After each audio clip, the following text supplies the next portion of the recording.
अशा प्रकारे शेवग्याची भाजी तयार केलत ना तर ती कमी वेळात तर बनतेच, त्याचबरोबर टेस्टला बेस्ट होते.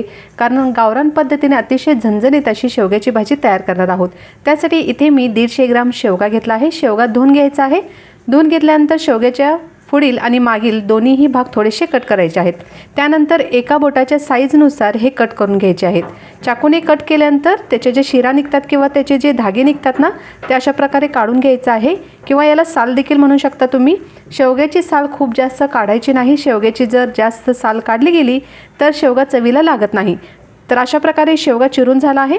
पातेल्यामध्ये अर्ध पातेलं पाणी उकळलं आहे. त्यामध्ये पाव चमचा मीठ घालायचं आहे आणि एका साईडला शेवगा शिजण्यासाठी ठेवून द्यायचा आहे. दुसऱ्या साईडला एक मोठा कांदा उभा चिरून घ्यायचा आहे. 2 चमचे तीळ, थोडंसं खोबरं, लसूण आणि कढीपत्ता हे सर्व 2 चमचे तेलामध्ये भाजून घ्यायचं आहे.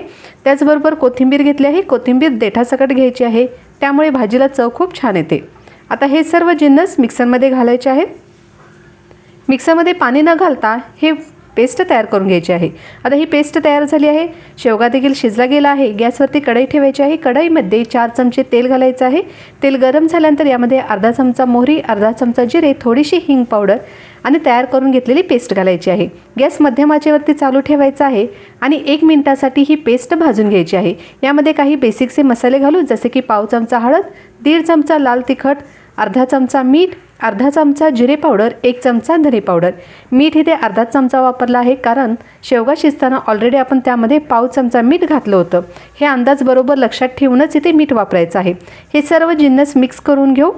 यामध्ये शिजलेला शेवगा आणि त्याच्याबरोबरचं जे पाणी आहे ना ते दोन्हीही यामध्ये एकत्रित घालायचं आहे.